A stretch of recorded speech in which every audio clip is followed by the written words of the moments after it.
अस्सलामुअलैकुम। Welcome back to my YouTube channel learn with Laila Afzal Khan. तो कैसे हैं आप सब? आई होप सो आप सब खैरियत से होंगे। और आज का जो हमारा लेक्चर है वो पाकिस्तान अफेयर्स पे है। पाकिस्तान अफेयर्स जो कि आप लोगों को पता है कि इस पे हम ऑलरेडी एक वीडियो कर चुके हैं। अगर आप लोगों को नहीं पता और आप लोगों ने वो वीडियो नहीं वॉच की तो उसका लिंक आप लोगों को डिस्क्रिप्शन में मिल जाएगा, जिसमें हमने बहुत डिटेल से पाकिस्तान अफेयर्स के सिलेबस का ओवरव्यू किया है, इम्पोर्टेंट एरियाज मार्क किए, ओवरलैपिंग एरियाज मार्क किए और कैसे आप लोग वो चीजें कर सकते हैं, कवर कर सकते हैं। तो बहुत अच्छे वे में मैंने समझाया हुआ है, अगर आप लोग देख लें तो आप लोगों को फायदा होगा। तो उसका लिंक भी डिस्क्रिप्शन में मौजूद है। अब हम चलते हैं आज की वीडियो की तरफ, जो कि है पाकिस्तान अफेयर्स पे ही। और इसमें हम करने वाले हैं past paper analysis and syllabus break down and also strategies to cover this subject. Past paper analysis में मैं बहुत डिटेल में पास्ट पेपर, एक ही पेपर का एनालिसिस करने जा रही हूँ।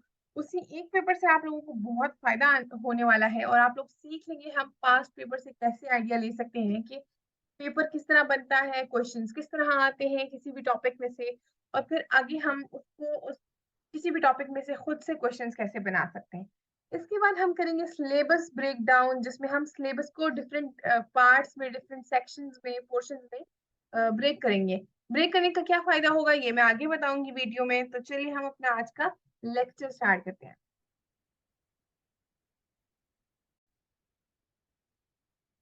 तो अब सबसे पहले हम करने वाले हैं past paper analysis. Past paper को बहुत अच्छे से एक एक क्वेश्चन को हम देखेंगे कि ये कौन से एरिया से आया है। एक दफा फिर कहूंगी, अगर आप लोगों ने मेरे पार्ट 1 वाली वीडियो नहीं देखी पाकिस्तान अफेयर्स की तो वो देख लें, ताकि आप लोगों को समझ आए कि हम सिलेबस के किस पार्ट की बात कर रहे हैं। उसमें सिलेबस के आप लोगों को अंडरस्टैंडिंग हो जाएगी। तो सबसे पहला क्वेश्चन पढ़ेंगे हम। पाकिस्तान अफेयर्स का पेपर हमें पता है 100 मार्क्स का होगा और इसमें 20-20 मार्क्स के 7 क्वेश्चन दिए जाएंगे सब्जेक्टिव में, जिसमें हमें कोई से 4 करने होंगे। उसके अलावा 20 मार्क्स का ऑब्जेक्टिव होगा। ऑब्जेक्टिव के मैं अलग से वीडियो बना के आप लोगों को बताऊंगी कि कौन से एरिया से आप लोगों ने ज्यादा ऑब्जेक्टिव याद करने हैं। लेकिन फिलहाल हमारा फोकस सब्जेक्टिव पे है तो हम इसी पे फोकस रहते हैं। अच्छा, अब हम वन बाय वन सारे क्वेश्चंस पढ़ेंगे और देखेंगे कि ये किस एरिया में से आया है। Question number 2, how the reform movement of Sheikh Ahmad Sarhindi influenced the history of Muslim India? अब मैंने आप लोगों को बताया था सिलेबस करते हुए कि आप लोगों ने रिफॉर्मर्स जो है उनको अच्छे से डिटेल में करना है, उनकी सारी सर्विसेज, उनके इम्पैक्ट्स वगैरह। तो अब अगर आप लोग ये क्वेश्चन पढ़ेंगे, how the reform movement of Sheikh Ahmad Sirhindi ने किया influence the history of Muslim India, इस क्वेश्चन को ब्रेक डाउन करना है कि इसके कितने पार्ट्स बन रहे हैं। इस क्वेश्चन का एक ही पार्ट है। पहली बात क्या पार्ट है कि जो रिफॉर्म मूवमेंट है, ये कीवर्ड्स मैं आप लोगों को साथ साथ हाईलाइट कर देती हूँ ताकि आप लोगों को पता चले। एक सेकंड, ये तो कुछ और है, just give me a minute. तो ये मुझे हाईलाइटर मिल गया है। ये क्या है?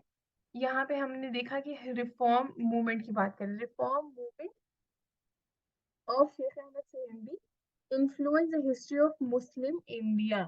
ये की पॉइंट्स हैं। की पॉइंट्स क्या है, एक दफा फिर से आप लोगों को बता देती कि जो रिफॉर्म मूवमेंट है शेख अहमद सलीम का, उसने इन्फ्लुएंस किया मुस्लिम इंडिया को।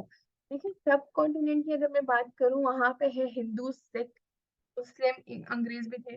तो मतलब बाद में अंग्रेज भी आए थे। फिर हमने क्या करना है, हमने शेख अहमद सरहिंदी का जो रिफॉर्म मूवमेंट है उसका इन्फ्लुएंस स्पेसिफिकली पढ़ना है मुस्लिम इंडिया पे, हिस्ट्री ऑफ मुस्लिम इंडिया पे, कि हिस्ट्री ऑफ मुस्लिम इंडिया पे उसका कैसे और किन किन एस्पेक्ट्स पे इन्फ्लुएंस हुआ। तो आप लोग समझ रहे होंगे कि 20 नंबर के क्वेश्चन में हम क्या लिखेंगे। इसमें ऑब्वियसली माइंड में आते हैं क्वेश्चंस, लेकिन मैं आप लोगों को बताती हूँ कि आप कैसे कर सकते हैं। ये मैं आप लोगों को वीडियो एंड में बता देती हूँ। अभी हम पहले सारे क्वेश्चंस अब पढ़ लेते हैं। अच्छा, China, Pakistan, Russia cooperation will find suitable support mechanism in Shanghai Cooperation Organization SCO। elaborate करना है हमने क्या कि SCO के थ्रू, SCO के प्लेटफॉर्म के थ्रू चाइना, पाकिस्तान, रशिया की जो कोऑपरेशन है वो एक ज्यादा अच्छी सपोर्ट उनको मिलेगी। ये भी हम आगे और चल के दोबारा देख लेते हैं, लेकिन क्वेश्चन नंबर 2 जो है, ये वाला क्वेश्चन, यहाँ मैं आप लोगों को अलग से दोबारा बताती हूँ। तो मैंने आप लोगों को बताया था रिफॉर्मर्स आप लोगों ने अच्छे से करने हैं। ये क्वेश्चन आया है रिफॉर्मर्स वाले उसमें से, पोर्शन में से। अभी ये जो दूसरा क्वेश्चन है ये ऑर्गेनाइजेशंस में से आया है, ये भी मैंने आपको सिलेबस पढ़ाते हुए बताया था, ऑर्गेनाइजेशंस में से आए हैं। अब जो थर्ड क्वेश्चन है, what are the major provisions of Shimla agreement 1972 between Pakistan and India, and how it was helpful for establishment of durable peace in the region. तो इस क्वेश्चन के दो हिस्से हैं, ये क्वेश्चन 20 मार्क्स का है, इसको यहाँ से लेकर यहाँ तक एक पार्ट को 10 मार्क्स देने, यहाँ से लेकर यहाँ तक एक पार्ट उसको 10 मार्क्स दे देंगे। इस क्वेश्चन का आएगा इंटू प्लस, हम इस क्वेश्चन को डिवाइड कर देंगे। देखिए मार्क्स की डिवीजन बहुत इंपॉर्टेंट है। आपने क्या करना है, ये जो 20 मार्क्स है, ये जब हम क्वेश्चन अटेम्प्ट करते हैं, कभी कभी हो सकता है हमारे पास लिखने का बहुत ज्यादा मटेरियल हो, तो हम टाइम मैनेजमेंट करते हुए और साथ मार्क्स को ध्यान में करते हुए अगर करेंगे तो अच्छा रहेगा। वरना अगर हमारे पास एक टॉप, ये दोनों है ना, मतलब दो हिस्से हैं, एक हिस्से के हमारे पास ज्यादा मटेरियल है, हम बहुत ज्यादा हेडिंग्स बना दें, हम बहुत ज्यादा फ्लो चार्ट्स वगैरह बना दें क्वेश्चन में, तो क्या हो जाएगा कि सारे जो इस पे हमने 10 मार्क्स मेहनत करी, लेकिन हम मार्क्स मेहनत कर ली, तो यहाँ के 5 मार्क्स वो तो हमें मिलेंगे नहीं ऑब्वियसली। और हाउ इट वाज हेल्प, अब हमने ये बताना था ये ड्यूरेबल पीस कितना इसने मेंटेन किया था, एस्टैब्लिश किया था इस मुआहिदे ने। तो ये जो हमारा मकसद था कि दोनों को एक जैसे मार्क्स डिवाइड करने का, कि हम ऐसा मतलब नाइंसाफी ना करें ना। ये क्वेश्चन है 20 मार्क्स का, 10 मार्क्स डिवाइड कर दिए, इसमें भी उतनी ही चीजें लिखनी है कि 10 मार्क्स हमें मिल जाए, 10 मार्क्स नहीं मिलेंगे, 8 मार्क्स मिल जाए, 7 मिल जाए। उसके बाद दूसरा जो इसका पार्ट है, उसमें भी हम इतनी चीजें लिखते हैं कि हमें उसमें से भी मार्क्स मिल जाए, तो हमें 20 में से बहुत, अगर हमें 14 मार्क्स मिल जाए एटलीस्ट, 14 मार्क्स बहुत अच्छे मार्क्स होते हैं, आप लोगों ने घबराना नहीं है कि इतने कम क्यों। तो ये मैं आप लोगों को अब डिस्कस जो कर रही हूँ, आई होप सो आप लोगों को समझ आ रही होगी जो मैं आप लोगों को समझाना चाह रही हूँ, कि आप लोगों ने जैसे 20 नंबर का अगर ये सवाल आया हुआ है, तो आप लोगों ने ये नहीं करना कि आप लोगों ने एक ही पार्ट, यानी कि ये आपने बहुत डिस्क्राइब कर दिया, बहुत ज्यादा हेडिंग दे दी, और इस वाले को आप लोगों ने वैसा नहीं करना। दोनों को इक्वली इम्पोर्टेंट है, दोनों पार्ट, ताकि आपको में से यहाँ से मार्क्स मिल जाए, वो होना चाहिए, कॉन्फ्यूजन होना चाहिए। इस पे वैसे अलग मेरी वीडियो है, वो बनाऊंगी मैं इंशाल्लाह, कि आप कैसे पेपर बहुत अच्छा अटेम्प्ट कर सकते हैं, कि आप पेपर अटेम्प्टिंग टेक्निक्स बताऊंगी, पेपर प्रेजेंटेशन के हवाले से मार्क्स डिवीजन वगैरह सब और अच्छे से डिस्कस होगा इंशाल्लाह। अच्छा, what is meant by the term proxy war? Are there any extrinsic factors at play in the internal security situation of Pakistan? इस क्वेश्चन के भी टू पार्ट्स है, लेकिन यहाँ पे मार्क्स डिवीजन चेंज होगी। What is meant by the term proxy war? यहाँ पे इन लोगों ने सिर्फ प्रॉक्सी वॉर से रिलेटेड हमें पूछा है कि इसका मतलब बता दे, तो हमने पहले पार्ट में सिर्फ प्रॉक्सी वॉर को एक्सप्लेन करना है, बताना है। तो आप ज्यादा से ज्यादा मैक्सिमम पार्ट के होंगे 5 नंबर, और 15 नंबर बाकी क्वेश्चन के हैं, तो फोकस हमारे इस हिस्से पे होना चाहिए, ना कि इस हिस्से पे। सारा क्वेश्चन प्रॉक्सी वॉर पे कर दिया, नहीं, गलत हो जाएगा। आपने प्रॉक्सी वॉर को 5 नंबर देने, बाकी हिस्से को 15, यानी कि एक्सप्लेनेशन हेडिंग ज्यादातर किसकी होंगी, दूसरे पार्ट की होंगी। ये थी यहाँ इस क्वेश्चन की मार्क्स की division. Discuss the main features of political culture of Pakistan. अब ये सीधा सीधा क्वेश्चन पूछा हुआ है, इसमें 20 नंबर का ही यही चीज करनी है। उसमें आगे आप लोग कैसे इसकी डिवीज सब टॉपिक्स बना के, सब हेडिंग्स बना के कैसे आप डिवाइड करते हैं, ये आपके ऊपर है। उसके बाद है Pakistan energy crisis due to the lack of strategy and political will, discuss. उसके बाद है discuss revival of Pakistan Pak US relation in context of present US Taliban peace process. अब ये प्रेजेंट एरा में आया हुआ है, तो यानी करंट अफेयर का क्वेश्चन है। तो ये था, हमने थोड़ा बहुत पास्ट पेपर एनालिसिस किया इसमें। अब हम देखेंगे कि आप पाकिस्तान अफेयर्स की तैयारी किस तरह करें।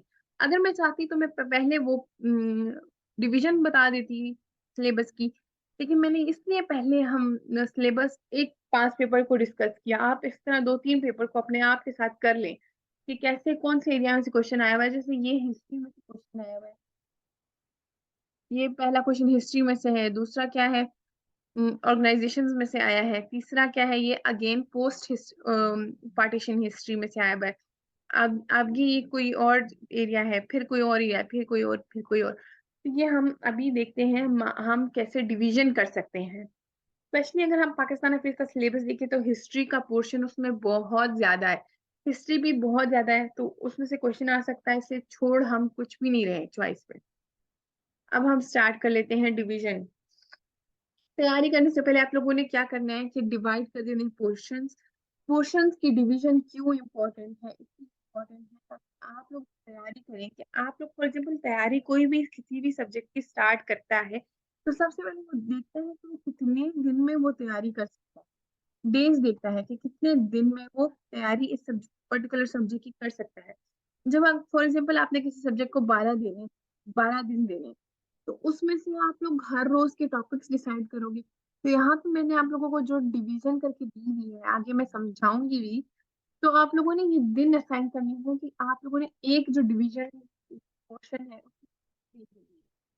ठीक है, आप एक ये वाले जो है छोटे छोटे टॉपिक्स है, इसको इनको इतनी डिटेल में नहीं करना, तो आप लोगों ने एक एक हिस्ट्री का जो अभी मैं डिवाइड करके मैं दे रही हूँ एक दिन में एक करें। ठीक है, एमसीक्यू के लिहाज से भी इम्पोर्टेंट है और वैसे भी। अच्छा, सबसे पहली जो डिवीजन है 1206 से लेके 1520 पीरियड को कहते हैं। इसमें कितनी डायनेस्टीज थी, टोटल 5 डायनेस्टी। यहाँ से यहाँ तक है, खिलजी डायनेस्टी, ये यहाँ तक यहाँ तक है। अब आप लोगों ने इनमें पढ़ना क्या है ये भी मैं बता देती हूँ। अब स्लेव डायनेस्टी है, कौन से साल तक से कौन से साल तक है, ये चीज एक आपको क्लियर हो गई। दूसरा, उसका फाउंडर कौन है, आप लोगों ने फाउंडर फाउंडिंग फाउंडर जो भी होगा उसका नेम याद रखना है। फिर हर डायनेस्टी में एक दो तीन या फिर दो या फिर एक ही कोई फेमस बंदा है जिसने बहुत सारे अच्छे काम किए हुए, किसी ने करेंसी में, किसी ने बैंकिंग सिस्टम किया है, किसी ने वुमेन एम्पावरमेंट के रिलेटेड कुछ चीजें की हैं, जैसे उसने तो ये चीजें आप लोगों ने डिटेल्स करनी है, कौन से मेजर काम हुए हैं उस दौरान, और वो जो फाउंडर का नेम, और दो तीन फेमस वो लोग जो भी थे और उन्होंने कौन से काम किए और क्या क्या हुआ उसके दौरान, कौन सी एडमिनिस्ट्रेशन पे वर्क हुआ, या बैंक वगैरह पे, फाइनेंस पे हुआ, वुमेन एम्पावरमेंट पे हुआ, जिस भी चीज पे हुआ आप लोगों ने सारी चीजें हर उसकी की है करनी है। ये चीज मैंने बता दी। तो खिलजी डायनेस्टी, तुगलक डायनेस्टी, ये डायनेस्टी लोधी डायनेस्टी। अब लोधी डायनेस्टी स्टार्ट होता है मुगल एम्पायर का दौर, मुगल एम्पायर। तो आप लोग अगली स्लाइड में मैं आप लोगों को मुगल एम्पायर पे ले जाती हूँ। अब ये वाली जो स्लाइड है ये सारी आप ये एक ही दिन क्वेश्चन से ज्यादा एक ही दिन में भी इसमें 2 घंटे आई थिंक, तो मेरे लिए तो अगर मैं कहूँ तो मेरे लिए 2 घंटे काफी होंगे। आप अपने हिसाब से देखिए कि आपको कितना टाइम लगेगा ये सारी डायनेस्टीज करने में। तो आप लोगों का क्या हो जाएगा, आप लोगों को पीरियड तैयार हो जाएगा हिस्ट्री का एक ही दिन में। अब हम चलते हैं अगली स्लाइड पे, मुगल एम्पायर। मुगल एम्पायर उस पे चलते हैं सबसे पहले। सॉरी, ये बार बार स्लाइड चेंज हो जाती है, एक सेकेंड। अच्छा, मुगल एम्पायर है 1526 से 1857 तक। अब ये चीज आपने याद रखनी है, 1526 में क्या हुआ था, लोधी डायनेस्टी खत्म और सुल्तानेट पीरियड भी खत्म, और क्या स्टार्ट हो गया, मुगल एम्पायर स्टार्ट हो गया। और 1857 को अपने 1857 यानी वॉर ऑफ इंडिपेंडेंस याद रखना है। अच्छा, अब मुगल एम्पायर में आप लोगों ने क्या क्या करना है ये आप लोगों ने गौर से सुनना है, क्योंकि इस पोर्शन में मोस्टली आते हैं एमसीक्यू, बहुत ज्यादा MCQ आते हैं। तो ये आप लोगों ने बहुत ध्यान से प्रिपेयर करना चाहते हैं तो इसलिए आपको ये याद करना है। आपने हर एक जहीरुद्दीन मुबारक का जो रूल था, रूलिंग टाइम था, वो था, यही चीज आपने शायद ये एक दफा मैं क्लियर करके बता दी। सबसे पहले आपने ईयर्स यानी या फिर अगर ड्यूरेशन जिसको कहते हैं, तो आप लोगों ने वो करना है, ईयर ड्यूरेशन हो गया। उसके बाद आप लोगों ने करना है कि कौन से मेजर वर्क हुए, मेजर सर्विसेज या वर्क जो भी आप इसको कहें, क्या हुआ उस दौरान, कि मुसलमानों का टाइम कैसा चल रहा था, what ever situation, overall situation देख लें आप। कि सब कॉन्टिनेंट में ओवरऑल मुसलमानों की क्या सिचुएशन थी। ठीक, ये आपको इसका उसके बाद आप लोगों ने एक्टर का टाइम है, बहुत ज्यादा मेजर वर्क है। क्या मेजर वर्क, मुसलमान पीक पे थे। वो एक शानदार जिंदगी जी रहे थे और हम्म, बहुत ज्यादा अच्छा काम कर रहे थे। इवन के यही वो दौर था जिसके बाद से, मतलब ये पीक टाइम था मुसलमान टाइम था। बाद से आज तक का डिक्लाइन शुरू होता है। ठीक, तो मुगल एम्पायर वो भी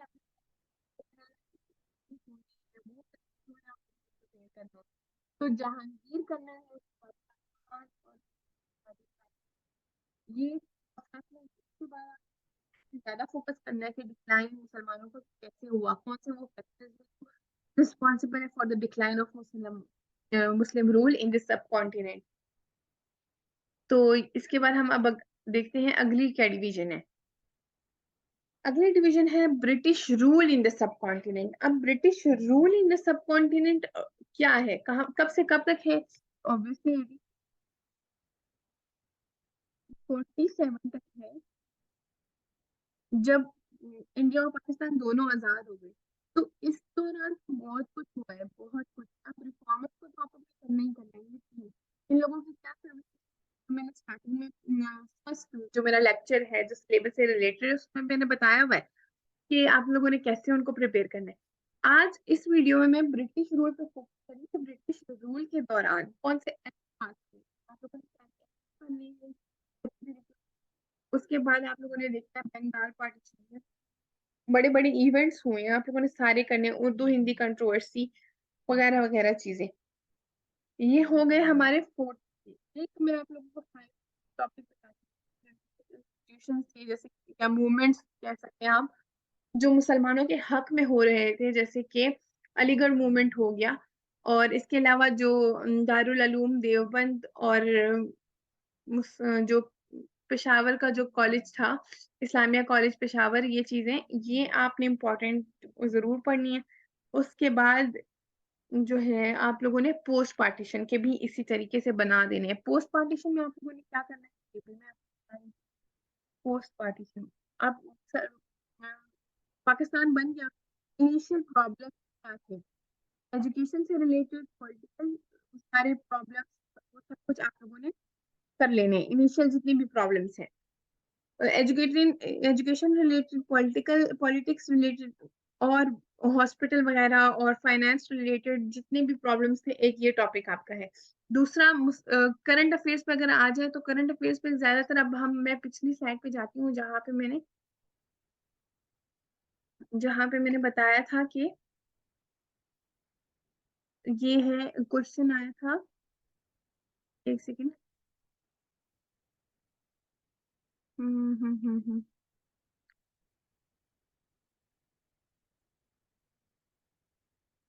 जैसे ये वाली प्रॉब्लम्स हैं, एनर्जी क्राइसिस वगैरह, सोशल प्रॉब्लम जो पाकिस्तान के जितने भी हैं, वाटर क्राइसिस, एनर्जी क्राइसिस, और जो भी प्रॉब्लम्स हो रहे हैं, टेररिज्म अब खैर नहीं है अल्हम्दुलिल्लाह, लेकिन ऐसे कौन क्वेश्चंस कि जैसे ये प्रॉक्सी वॉर हो गया, ये वाले, तो ये आपने बाकी उसमें अलग अलग पोर्शंस बना देने हैं। मैंने आप लोगों को सिखा दिया है कि डिवीजन कैसे करनी है। तो ये था हमारा आज का लेक्चर। आई होप सो आपको बहुत अच्छे से आज का लेक्चर समझ आ गया होगा। अ, और अगर आप लोगों को कोई चीज ऐसी है जो आप लोगों को समझ नहीं आई है तो आप लोग प्लीज कमेंट सेक्शन में मुझे बता दें। और अगली वीडियो में मैं आप लोगों को कोई भी क्वेश्चन होगा उसकी हेडिंग्स बनाना सिखाऊंगी, और साथ ही पेपर प्रेजेंटेशन पे वीडियो बनेगी कि आप लोग कैसे ज्यादा से ज्यादा मार्क्स ले सकते हैं पाकिस्तान अफेयर्स सब्जेक्ट में। तो thank you for watching my video. Allah Hafiz.